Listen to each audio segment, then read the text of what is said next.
Robbie Williams Rewind.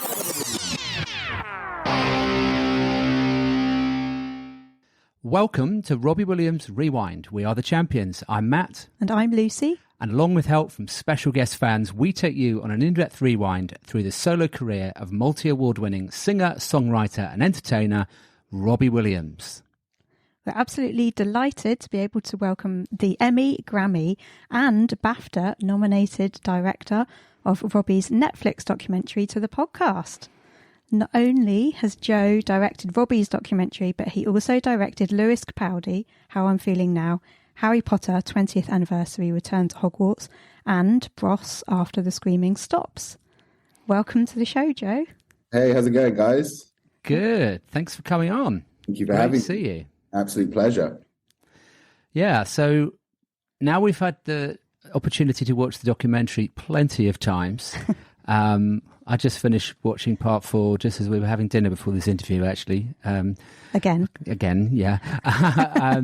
So we're looking forward to asking you all about it. And we've also got loads of questions from Robbie fans, which we'll intersperse with ours. Sure, let's do it. I'm excited to deep dive. So tell us a bit about you and how you became a filmmaker.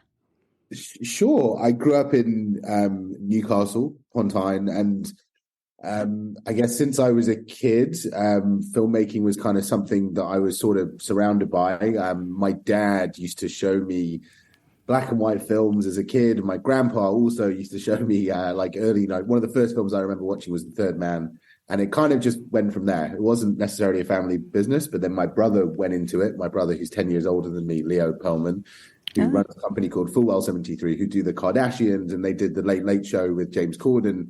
So he was doing it. So it kind of felt like an achievable goal. So when I went to film school in London, and I fell in love with documentary and got lucky to kind of tell these amazing stories about these celebrities over the last few years that have seemed to kind of resonate so much. That's kind of me. Ah, cool.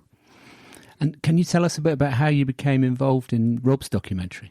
Of course. So I was finishing up the Lewis Capaldi documentary, and someone I was working with was moving over to a company called RSA, which is run by Ridley Scott. It's Ridley Scott's company.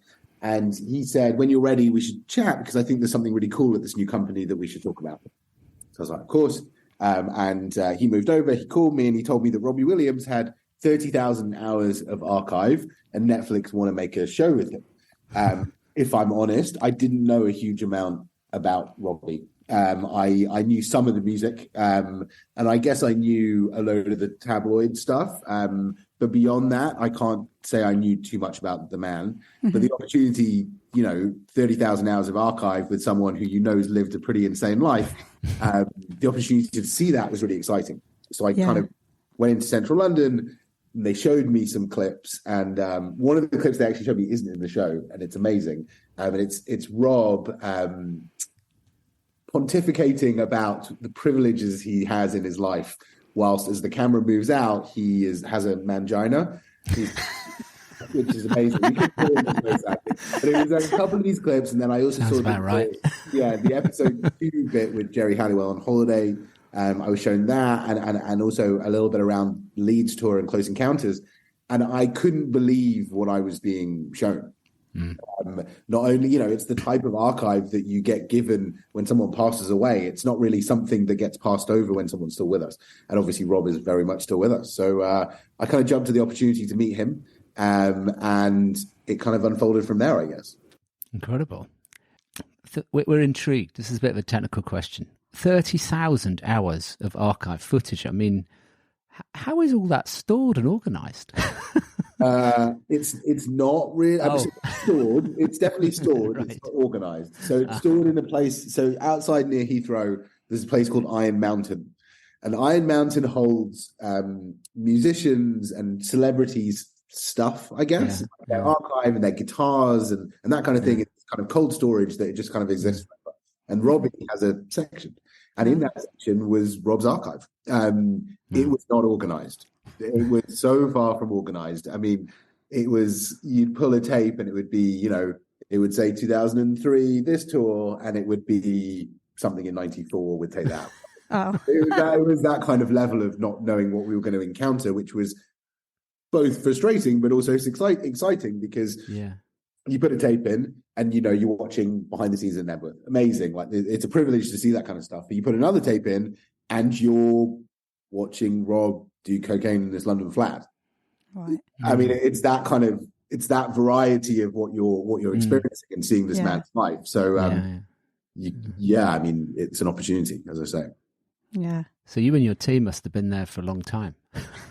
Yeah. So the whole project actually only took a year from start to finish. But from the get-go, we had an amazing team of archive producers. I think she might have even been in touch with you guys, Tess McNally and Sally Brindle, who kind of ran the archive and finding out what was in the what was in that archive and logging it all. And then an amazing team of researchers and editors and edit producers who just kind of dug in.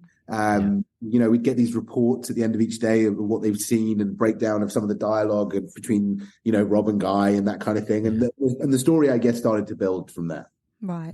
So you watched most of the 30,000 hours? Or? I wouldn't say I watched most of I watched a chunk of it. I wouldn't say I watched all of it. But the team watched all of it. The team watched, I would say, almost all of it. I bet there's a couple of tapes we didn't get to, but I think the reality, we got to as much as we physically could. Yeah. Incredible.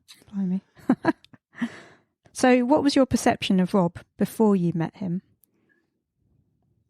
I guess the big Robbie Williams pop star, big braggadocious on stage showing his bum, the kind of character, I guess, that, again, like the tabloids like to show him as. And I think I also knew there was definitely a vulnerability to Rob because he's talked about it a lot. And also, you just have to listen to his lyrics to know that he's going through stuff and he wants to talk about it openly in front of people and wants to connect with people. I don't know. I was excited to meet him, if I'm honest. And the first time I met him was in a hotel in central London, and luckily he liked the Bros film, which was kind of a good evening. But he turned up in a full Gucci suit with no shirt on underneath, tattoos exposed, and it felt like you were in the presence of a pop star. But he said to me, he wanted to make something different, and he really wanted to push it, something people hadn't seen before necessarily. And then also he was obviously ready to talk and be honest and truthful and tell his truth, whether that's the truth you want to believe or not. That's kind of part of the beauty of the show, I think, is you kind of get to look at the man as he tells you how he feels, and it's up to you whether or not you believe it or you don't, I guess. But yeah, that was I don't know. I didn't know much about him, if I'm honest. I knew the hits. I definitely knew the hits. But beyond that, I don't know I knew that much. Right. So we believe you started the process with an initial interview, but you felt like you'd heard everything before. So tell us about how you came to realization that you were going to have to do something different to get Rob to open up. Well, I'd listened to a lot of, you do a research period when you start the show. Yeah. And I'd listened to a lot of Rob's interviews, obviously, and read the books like Feel and I feel like at that point when going into the first interview, I had a pretty clear idea of what the story that Rob likes to tell.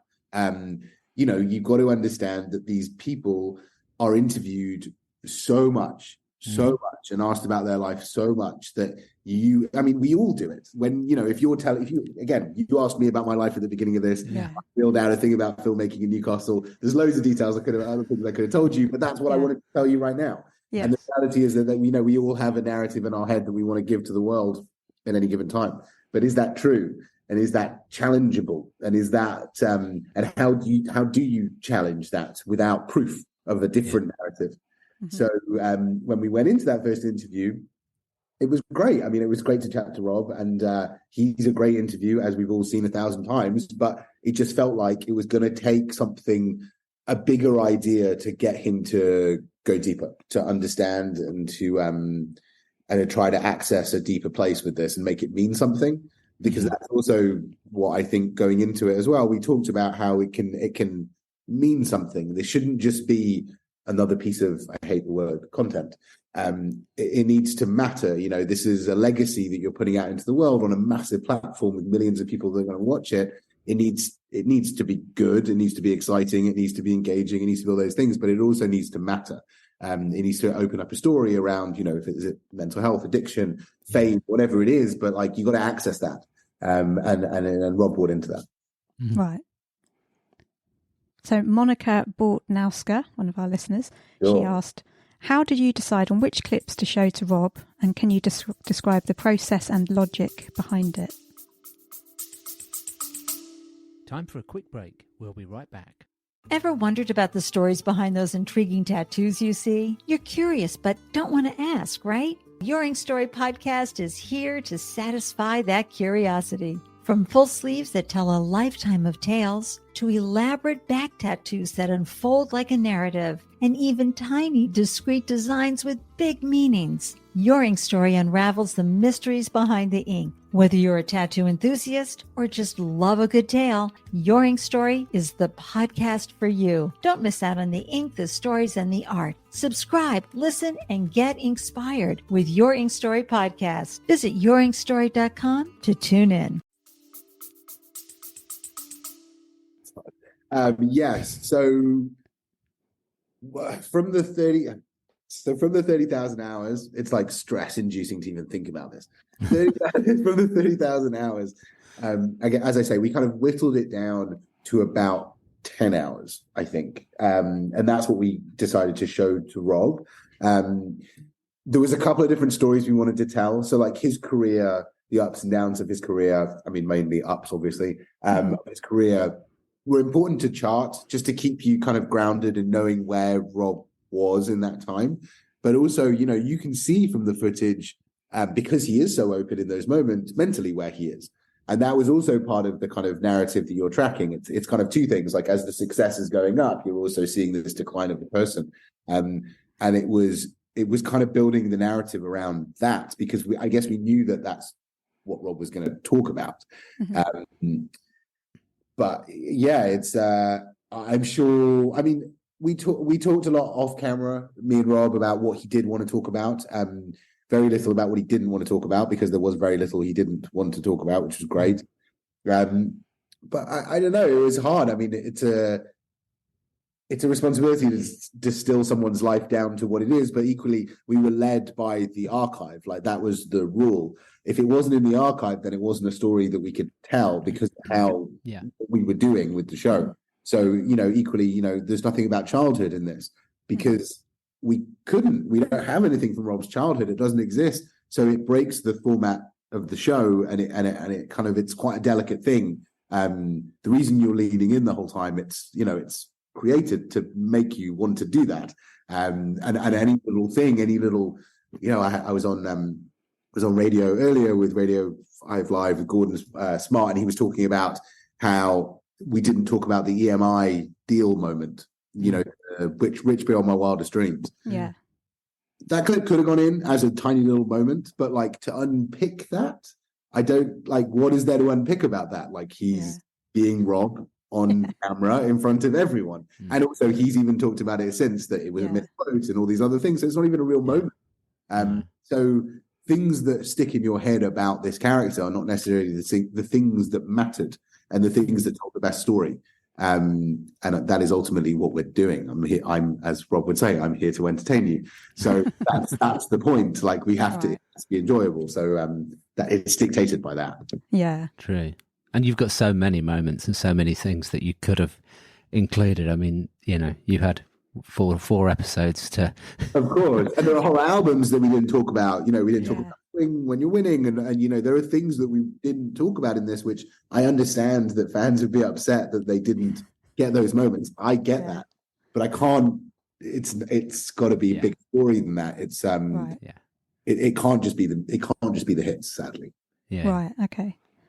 So I think I heard that you filmed for about 7 to 9 hours a day for like 25 days. It was about that. Yeah. So I went on when Rob was doing the Ireland tour, when he was around Ireland and doing a bit of the UK tour, I traveled with him for a bit of that. And then we kind of flew out to LA, I guess it was early February, for about 30 days. And we kind of camped out at his house. Ida and the family and everyone were incredibly welcoming, and they gave us essentially a chunk of their house to take over. We had our team there, and it was amazing. They were amazingly welcoming. And it was much easier for Rob because he could literally roll out of bed and into bed, and we could be there set up and ready to go. So we knew we would get a lot more from him, not because he wouldn't have given us otherwise, but because he's not someone, as it says in the show, and as all his fans know, he's not someone who likes to go out. He's not someone who wants to be in public. That doesn't make him feel comfortable. And the point of the show is to make him feel as comfortable as possible. So thankfully, we were given, really good access to the house and the family, which is amazing. And they're lovely people. So it was a pleasure to get to know them. Yeah. And the bed wasn't a surprise to us. Obviously, we've seen him do reviews from so many beds. Of course. And as I say, it was because I did a load of FaceTimes and Zooms with Rob. Rob used to FaceTime me in the run-up to kind of deciding what we were going to do with the show, and he was always in bed. Yeah. And I asked him about it, and he said, "This is my happy place. This is where I want to be. So it's the place he should be." It was a different conversation. The pants wasn't a conversation. The pants just happened. But that's also Robbie Williams. So we've seen the Tiger Pants a few times, haven't we? Tiger Pants, yeah. Not the Versace, but they Versace. These are Versace. Versace, yes. Exactly. So Rob had no editorial control, if we understand correctly. But did his management have any say over what went in? So the way it works is you have factual accuracy. You check for factual accuracy. So we can't tell a story that doesn't exist. But in terms of creative control or anything like that, this is what you go into when you make a show, I guess, with me. You give that over, and there's a huge amount of trust and support, but that's how it works. But ultimately, it comes down to factual accuracy. Like, we can't tell a story that we can't check, and luckily, we didn't try to do that. Right. So, still on the pants. Jocelyn from USA asks, how much thought was given to the symbolism of Rob being so physically vulnerable in his underwear as he watched? Or was it just, let Rob be as comfortable as he wanted to be? It was all symbolism. This is of course, that was the whole point of the pack. Of course he's comfortable, and of course it's Robbie Williams. But equally, the whole point of Rock DJ and all of that was, this is me. I'm stripped bare for you. I'm in my most natural habitat. I'm giving you full access to my family. I'm going to tell you my truth, and this is the way I want to give it to you. It's incredibly honest to do that. Like, who else? I mean, no one else would ever do this. Global platform, millions of eyes. True. It's unbelievable, and it's a testament to the man. So I think, it's exactly what was the Jocelyn. Exactly what Jocelyn's saying. It is entirely that's the idea, exactly. Right. And we read that the cinematographer Seb Feehan said to you, said something to you on one of the days of the interview. Can you tell everyone what that was? Of course, it was like day 10, I think. And just to preface this, Seb, it was a massive room, but we were really crammed in a really tight spot to get close to Rob. And there was like there's monitors in front of me, plus like the laptop and there's loads of other things going on. And Seb's like here. So I've got like Seb's bum here, and then I've got Rob's balls there. And it's not the most natural position to be in. And Rob stands up to go to the toilet, one of the breaks that we took during it. And Seb just turned to me and said, "Joe, what are we doing?" And I turned to him and said, "I'm not entirely sure, but I think it's going to be good." And I think it was. But yeah, no, it was a very funny moment. I'm sure we'll talk about that for a long time. So can you explain why there's no talking heads in it for everyone? Sure. I think there's a couple of different reasons. Firstly, you get people from the past talking in the show. So you get the perspective of them in like Guy Chambers talks, you get Jerry Halliwell talking about Rob, you get a number of different people through the show, especially in episode 3, talking about Josie Cliff, his manager. You get all these people talking about Rob throughout. the idea of the show, as you saw, was for Rob to relive, reevaluate, understand his life, and to let go of some of the things that he needs to let go of. It wouldn't have worked to have other voices.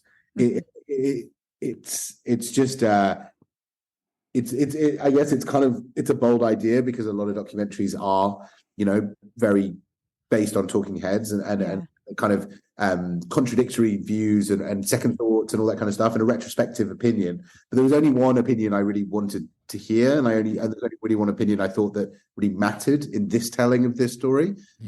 If all those people want to talk about Rob, they're more than welcome to. I thought that this was Rob's opportunity to tell his story as much as he could, and see what the viewer thought of Rob's take on that. I'm proud of it. I'm proud that we did that. Yeah.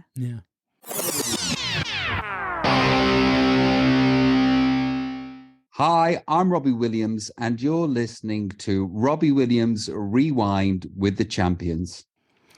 So another listener, Edith Freeman Chazelle, asks, why was there no mention of Rob's parents throughout his journey?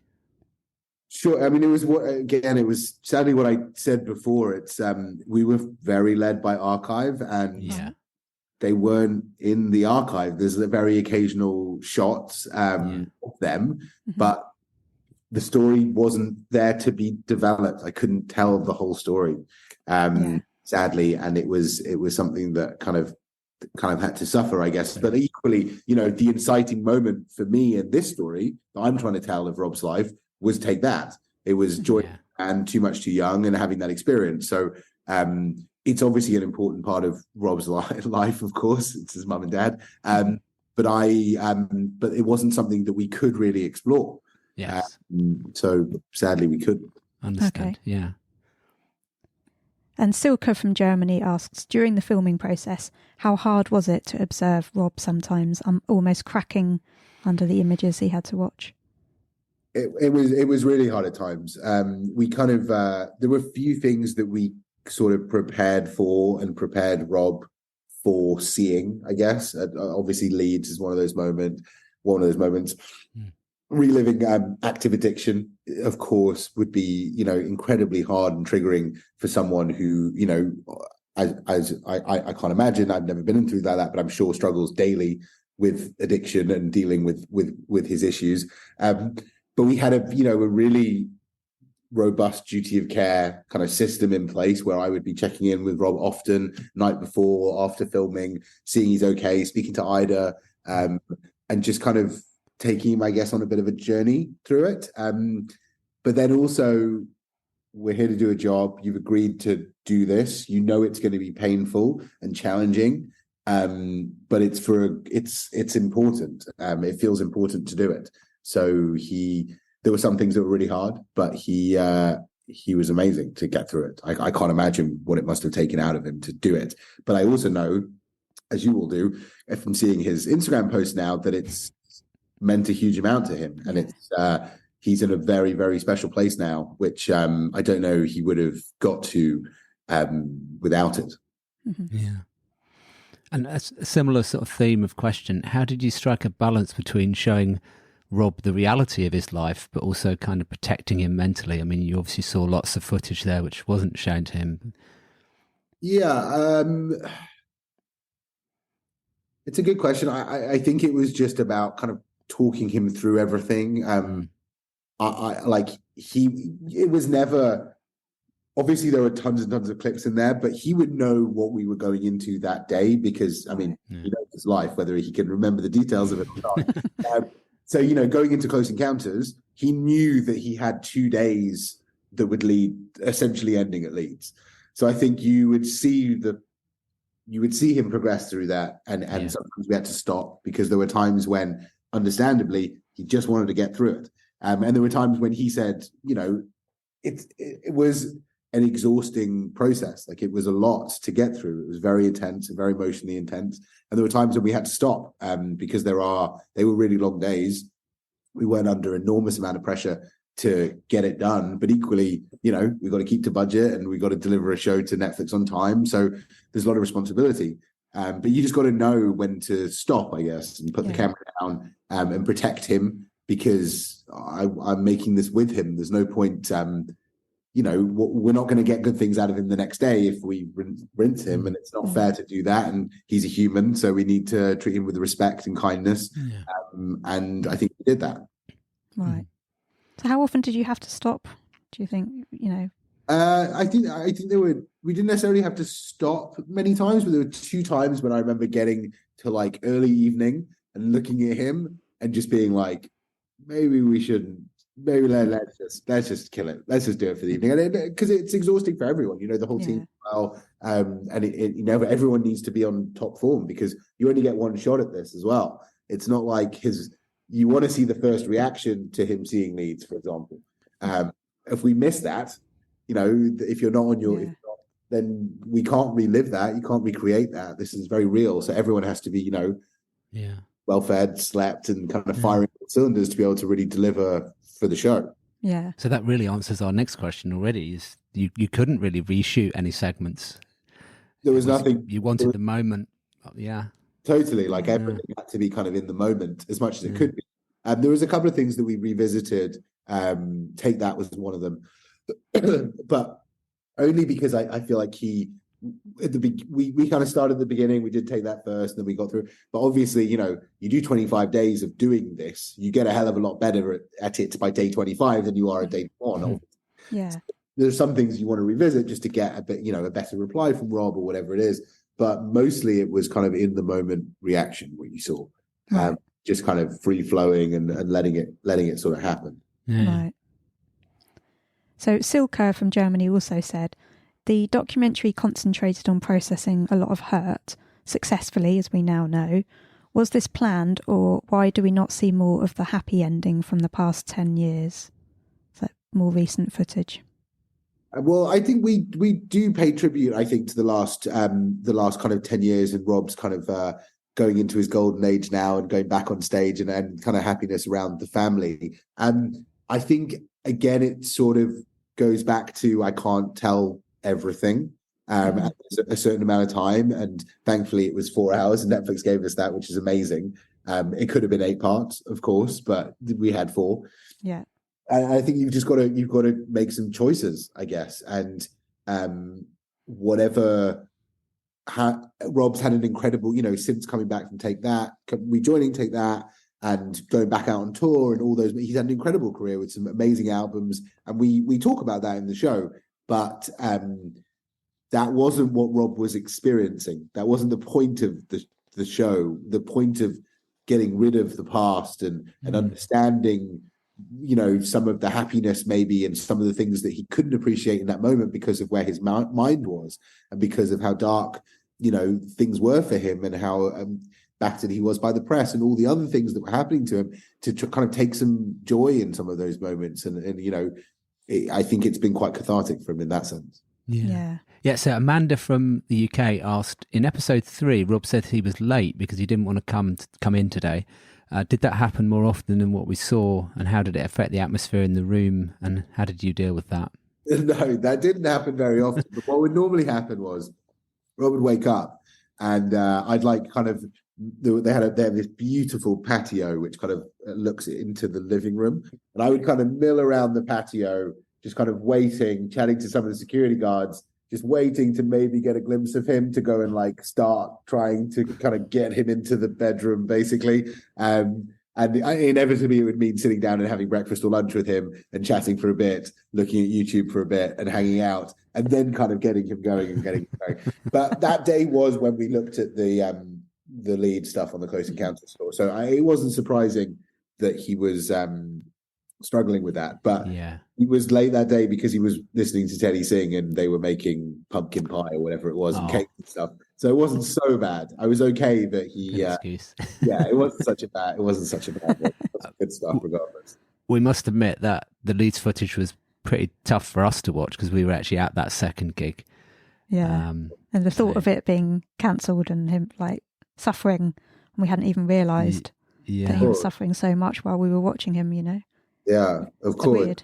We felt there was something not quite right, because obviously we've seen him so much. He's such a great actor, but we could certainly see there was something in his eyes, something in his face that wasn't quite right that night. I think particularly at the end, there's that shot that you catch just at the end, and he's looking absolutely petrified.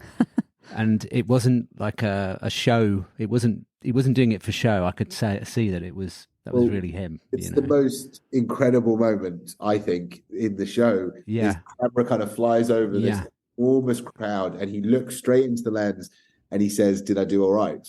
Yeah. And you're just like, oh man, it's just you break for this guy. Your heart breaks for him because he, you know, you guys were there. He wanted to put that show on for you, but inside, he's, as he said, he's gone. Like he's battered. He's there's nothing. It's kind of incredible that someone can exist. It shows how strong he is. I think that's a huge thing to kind of see from this, is it just shows the kind of resilience of the man and what he's capable of doing under such immeasurable circumstances. Yeah, because that's the night that he fell over on stage. Yes, but he got through it really well. Like, yeah, but I think that was just a trip. So I looked for that moment, because a few people mentioned that moment to me. Jerry mentioned that moment. He mentioned that to me, and I looked for it, and I think it's just a slip. I think it was rain. It was a slip. It was a little bit damp, yeah. I think he just styled it out. He styled it out extremely well. Yeah. I think he carried on singing on the floor and then eventually got up. He didn't drop the mic. That was the main thing. Professional, yeah. So you showed clips of people and the press being cruel to him, and then even some of the press reviewing the documentary still ridiculed him, despite knowing how it affects him after having watched it. But do you think that the documentary has helped people understand him better in the main? Yes, I think it has. I think overwhelmingly the reception to the documentary has been an outpouring of love towards Rob, an understanding of him, an understanding of him and what he was going through in those moments. And I've seen a lot of messages of people who think they understood him and thought they got what was going on, couldn't imagine that he was, as you say, you know, standing in Leeds and going through all of that. I don't think it's surprising that Rob is polarizing and people love to hate on him. Let's be honest. Like he's that's part of who he is for whatever reason, and they're going to continue to do that. What's so upsetting about the things that these people were saying is nothing's changed. And I guess that's what's obvious. You know, what the show does tell you is that this is a person who continues to really struggle with who they are and what they've gone through and their mental health and how sensitive they are and how cut they are and how much you can affect them. And why do you want to rub salt in that wound? Yeah, exactly. That's the kind of thing I don't really understand. Like, I don't know what it is about people that can't see a human just because they're celebrity. You know, we idolize these people and they matter so much to us. And, you know, when have you ever been to a wedding that Angels isn't played? These songs matter to us. They find, you know, cultural moments for us and personal moments for us in our families. But then on the other hand, we want to tell them they're shit and tell them that they're, you know, it's just, that's the nature, unfortunately. And I think Rob was very ballsy in putting himself, both literally, and putting himself out there in this way. Such a public platform in a time when celebrity documentary can be so untruthful and so controlled. He did the opposite. And I think that's what people have resonated with, and they see that. But there's always going to be people who hate. It doesn't. The same people gave him Bros 3 stars. So. Oh, there we go. Right. They were wrong. And in a similar vein, social media trolls always comment that Guy Chambers wrote all the songs. And we do see this a lot. Constantly. Even after watching the documentary where it showed him writing Karma Killer and Eternity and just literally just writing, singing lyrics on the spot without even having them written down, some still say it. Was there any other footage that could have been included to shut them all up forever? I mean, I'm sure there probably was more songwriting that could have gone in, but no, Rob 100% wrote the songs, came up with a ton of the melodies.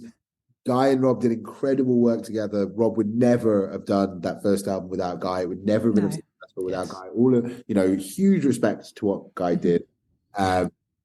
But the words are Rob, the melodies are Rob, and you shouldn't kid. Like, I don't know why you would try to. It's nonsense. Incredibly talented, incredibly creative, great voice, all the things. Like, it's you're denying facts. Yeah. Yeah. Sophie Ellis-Bextor has come out and apologised following the documentary. But obviously she and Rob made it up years ago. Is there no way Rob could have just said, but we're friends now, watching that clip, just to sort of tie the story up a bit so that people aren't thinking Sophie's still mean? He could have, he didn't. Okay. There you go. That's I can't nice. make it. Yeah, like I mean, I could say it for him, I guess. But like, no, I mean, he didn't. So Yeah. That's the story. Okay. And Orel from Israel would like to know why the reunion with Guy wasn't shown to complete their story. Well, it was shown. It just wasn't developed again as a story. Like, you see Rob and Guy back together. Yeah. But again, like, what's the story? Like, they decided to work together again. Yeah. Great. Like, that's amazing. But beyond that, it didn't lead to Rob's Happiness. happiness. It didn't lead to him getting to another place of contentment. It didn't lead to any of those things. So it's not part of the story. Like, as I say, like, this was Rob's story to tell. If Rob had talked about meeting Guy Chambers again in 2017 and it completely changing the direction of his life, I promise you it would have been in the show. Right. Yeah. But I can't tell a story that doesn't exist. Got Okay. it. Ruben from New Zealand asked, was there one clip more than any other that you were devastated to have to leave out of the final cut? Yeah, the Mangina clip. Yeah, unfortunately it was that. It's really funny. I hope it gets released one day. I don't know if it was like, that's a very good one. There's another one as well, the beginning of, so there were loads of outtakes from, is it Lady Madonna? She's Madonna. Yes, when he's dressed When in. he's dressed up, yeah. Yeah. That was hilarious. Fantastic outtakes from that. Never made it. What else was good? Oh, I know it was a good one. The moment he gets his first tattoo. That's a pretty good one that didn't actually make it in the end. I think he was in New Zealand when he got that, the big Maori one. Right. Yeah. I don't know. There was some behind the scenes of the music video for Let Me Entertain You that probably I would have loved. But again, these are all lovely things that I wish one day will be out in the world. Mm-hmm. But I've got a story to tell. Got a story to tell. Okay. Got it. So Addy from Israel asks, why did Rob choose to expose Teddy and bring her out into the limelight after keeping her hidden for so long? Well, it was kind of a long conversation that we started at the beginning. I asked early on whether or not we'd be able to show the kids to Rob and Ida, and they weren't sure yet. They had been, I think, they had been talking about whether or not they were going to start showing Teddy's face to the world, and when the time was right, I guess, to do that, and when they felt comfortable doing it. So when we were filming with the kids, a lot of the time with the little kids, we kind of shot behind their heads because we never felt like that was going to be possible. But with Charlie a bit, but mostly Teddy, she's just such a magnetic character who obviously, the camera comes out and she's in front of it. And she's jazz hands, like she's, Rob said it, she's more jazz hands than he ever was as a kid. So you just try and stop that girl being in front of that camera. Right. So, all the moments in the show when she comes in, the fantastic moment in episode 1 when she asks Rob who he hated the most and take that was just her. She snuck in. She was hanging out, watching, and just jumped into the room and got involved, and she did it a few times. So, it was when I showed Rob and Ida the show at the end, it had Teddy in it. Mm-hmm. We'd been blurring her face for all the cuts that we'd kind of shown to Netflix and people have been watching, but we took away the blurs and we showed them, and they fell in love with the show, and they felt like it was the time and the right way to show the world Teddy, I guess. And she's a fucking superstar. Oh, They are super poignant moments. I mean, it's just obviously we've seen the odd glimpse and we've seen the moments, but usually from behind. But I think especially her playing on the piano at the end. I mean, that was just phenomenal. Wrote that song. Those are her lyrics. Yeah, that's her song. yeah. She's incredibly talented, and as Rob keeps on saying, like he wants his moment on stage with his kid. Like I you know, that's gonna be an amazing thing for him. But it's gonna be interesting to see. yeah. So Thurso wants to know why nothing of his swing albums or Albert Hall performance was shown, as they were an enormous highlight of his career. I know you kind of mentioned that earlier, but that in particular, because it's so different to other elements of his career, why that wasn't shown. I think it's a lot to do with the fact that it wasn't a musical exploration of Robbie Williams. Like, the point wasn't like, look, he's doing this other direction now. Like, we kind of saw that with Rude Box a bit. Post Guy Chambers, you kind of see that a bit, that Rob's starting to experiment, I guess. But again, it's the person's life, the experience, what he saw, what he was going through, and equally what the archive was showing us. And if we didn't have it, we couldn't show it. So things like the Royal Albert Hall, we had the gig, but we had nothing around it. You don't have, like Slane, for example, you have that incredible interview before he goes into Slane, where that means you can build a scene and a moment out of it. Right. You can't do that out of just a performance. It needs to be so much more than that. So there are restrictions in just how you kind of cut it together and make it enjoyable and make you want to watch it.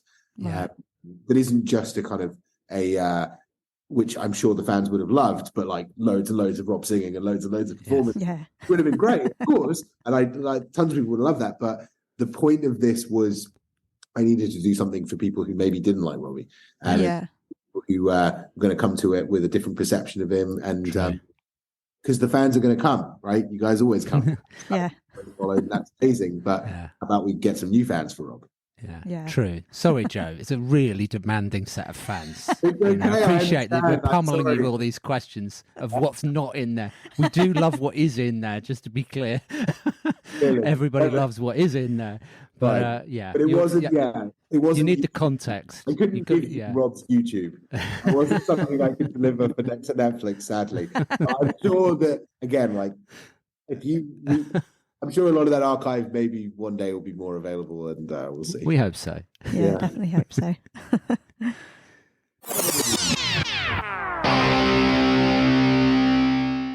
Hi, I'm Robbie Williams, and you're listening to Robbie Williams Rewind with the Champions. Tamara Williams from Wales asks, what was the most notable moment of making it for you? What's the most notable moment? There was a really nice moment. So when I flew out to meet Ida in LA in December of last year, I guess almost a year ago, and it was I wanted to chat to her about the show and what we were planning to do, and kind of taking over that bit of the house as well, and how she was going to kind of feel about that, which is a huge ask, of course. And I turned up to the house, beautiful house in LA. And went into the kitchen, and I didn't know that Ida and Rob knew that I was Jewish, but I'm very, openly and I'm an observant Jew. And obviously Ida's Jewish, and she had laid out a menorah. It was Hanukkah. And she'd laid out a menorah, like the candelabra with the lights on it, and she got a cake. And she got into these things, and she thought, because it was evening and it was like 6th day of Hanukkah, she invited me to light with the family. I don't know if they kind of necessarily lit up until that point, but it was such a lovely gesture of like, we welcome you into our family. And it was kind of it was a really welcoming moment. And it kind of, it certainly dropped my guard, which I don't know if that was the plan, but it felt like a massive hug. And that was kind of beautiful, and I guess from that moment on we really established a really nice relationship, which kind of developed to this day. I mean, I still speak to them all the time. Thank you for sharing that. That's such a lovely moment. You said at the beginning of the show that you didn't know too much about Rob, so did it surprise you how different the two personas are. I mean, often we hear Rob talking about Rob and Robbie, and we all the fans talking that way as well. So was that surprising for you? I think is it surprising?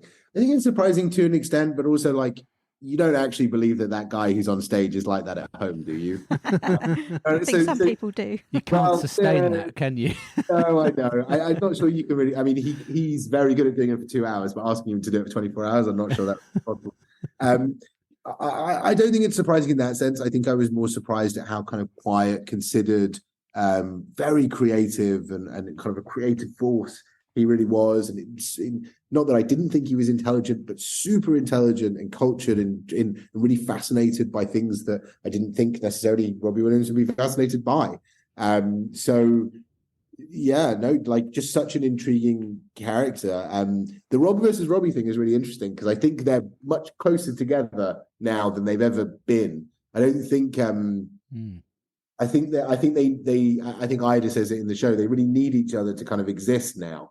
And I think he understands that, and what it kind of means to be on stage and to provide for his family, and what his job means, and what it means to kind of be at home and just be Rob, I guess, and then kind of separate the two. So I think he's in a good place because of that, which is great. Angela Saunders from Scotland wants to know, having done documentaries about Lewis Capaldi and Rob, do you think they have similarities?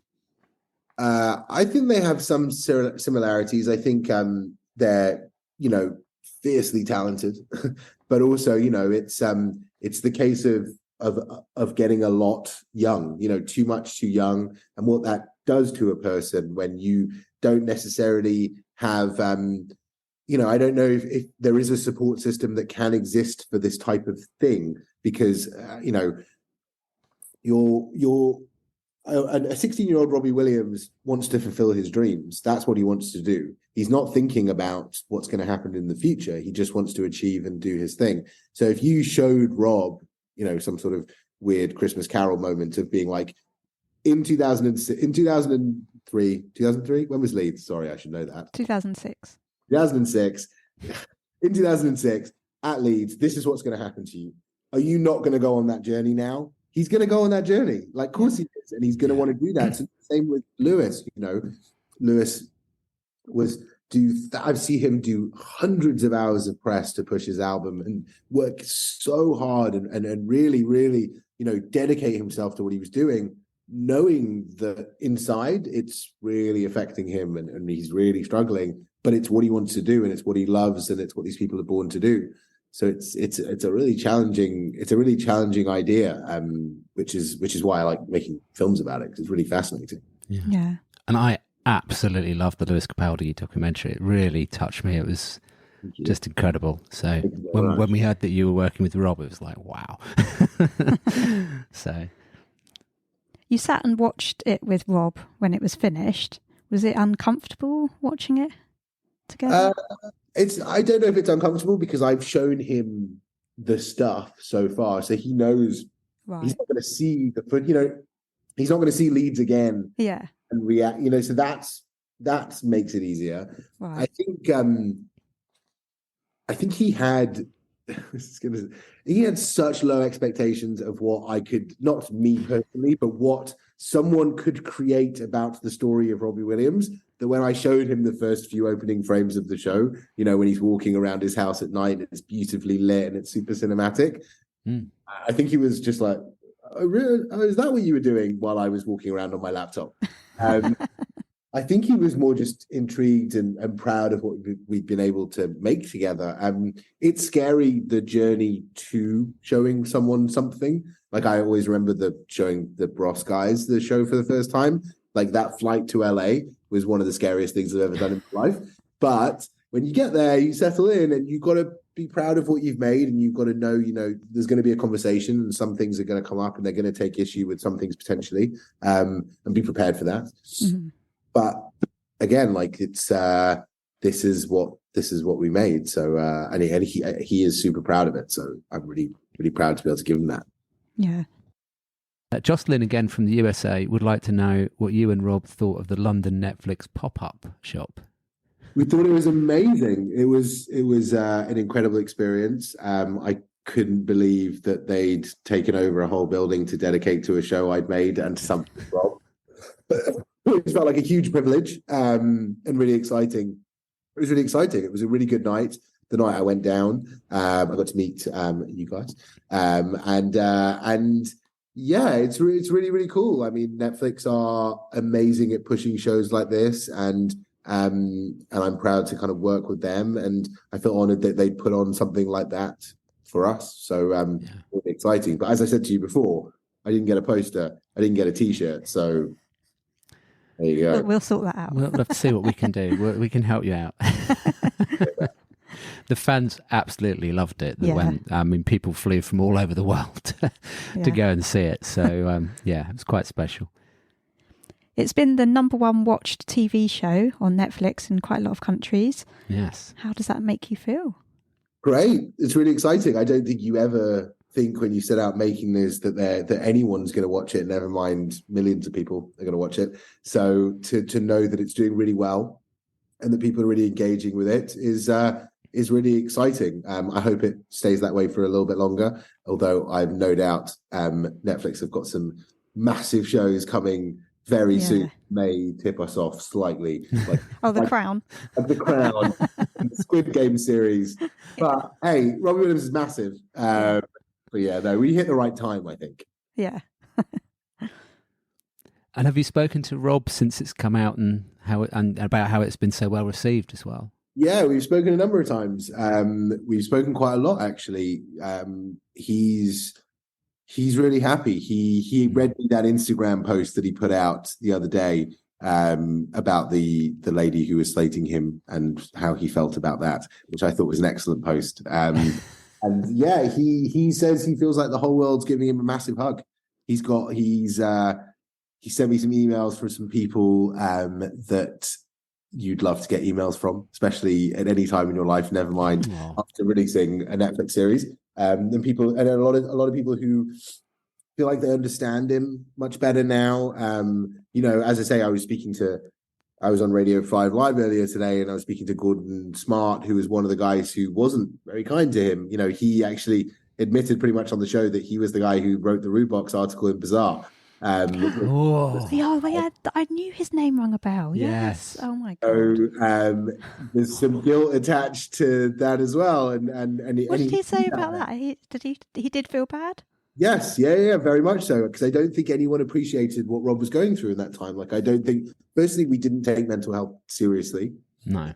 So it was, you've got all the houses, you've got private jets and all that nonsense, all the money in the world, but you should be happy. Nonsense. We know that's not the case, thankfully. But also, Rob was quite an easy target, as we all know. And that was part of what the press kind of went for. And he, whether he meant to or not, he did make himself an easy target in a time when people were targeted. Sort of is what it is. But yeah, it's definitely guilt attached, because you can't imagine that something you write could cause that much pain. Yeah, I think I think it's really sad, but it's the reality of what was going on back then. Yeah. It is sad, because we know through speaking to Rob and lots of people he's worked with, he's so super creative. And I think, like you said, back in the day, mental health not being accepted, plus that being coupled with everyone has to stay in their lane, and it was expected that you wouldn't be experimental and, creative. I mean, I think it's changed a lot there, hasn't it? Because, people are celebrated now for changing lanes and being experimental and being a little bit different. And I don't think the press is still there giving people a hard time, but Robbie doesn't seem to get the brunt of it so much as he used to, does he? So no, they push it now. But also it's different because, now it's social media and trolling and then that kind of thing. It's a different type of attacking. And I don't know if it's harder or easier. I'm not really sure. I think we're more empathetic. I think we understand people a lot more now. And I think we want to hear people's stories a lot more now. But there's always going to be people who are going to want to hate. That's kind of, Yeah. So what makes you personally want to make documentaries like this?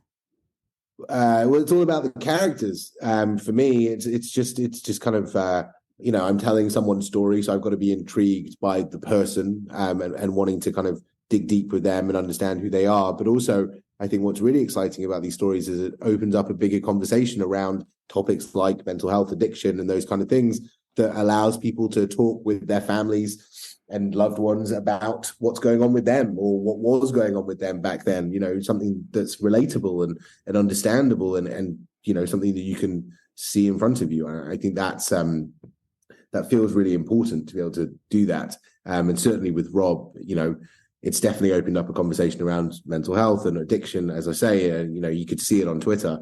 And same with the kind of the Lewis documentary, around Tourette's and talking with your family and being open and actually expressing yourself and really talking about your feelings, I guess. These films sort of pioneer that. We should be open. We should be talking about everything that we're going through because it's important because we're all going through something. So we should talk about it. Yeah. Mm-hmm. And we must ask you, have you got a favourite Robbie song? And what is it?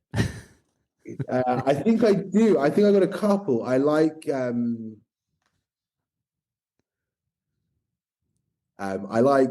is it Morning Sun? I like Morning Sun. Morning Sun. I like Morning Sun. I think that's excellent. I think his version of Family Coach is exceptional. Yeah. I think it's brilliant. I like a bit of Come Undone. Yeah. Come Undone. All the concerts that I've been to, I've always liked jamming out to Come Undone. I don't know, man. Like, I think on Rude Box, I really like 80s and 90s. I think those are both really good tracks. Yeah, they're my favourites. Yeah, they're really good. They're really, really good. There's so much. He's incredibly talented, as I say. And there was a lot of belting Robbie Williams in my car making this show. A lot of not wanting to listen to Rob as well at times, but a lot of wanting to listen to him as well. Yeah. Oh. Well, thank you so much, Joe, for joining us. Yeah, we really appreciate it. Thank you. We know how busy you are, so we really appreciate you spending the time and also going under fire of all the fans demanding requests. But we think you told an incredibly brilliant story, and in all seriousness, the fans did see an element of Rob's life that we hadn't seen before because it was under lock and key, behind in the archive. So I think it's a wonderful thing to have in the world. We always wondered, Lucy and I, what has happened to all of that footage, and we've been asking it for quite a long time, and now we know, and you brought it to life. So thank you, Joe. Incredible. My absolute pleasure. Thank you so much for taking the time to speak to me. Thank you so much for all the research help and working with us on the show as well. I don't know. I listened to all your podcasts as part of the research. Did you? Making the show. Yes, I did. Oh so I feel like I'm in the company of celebrity right now. Oh, thank you very much. Thanks, Joe. Pleasure. Okay. All right. See you soon. Thanks, Joe. Bye. Bye. Bye. Robbie Williams Rewind.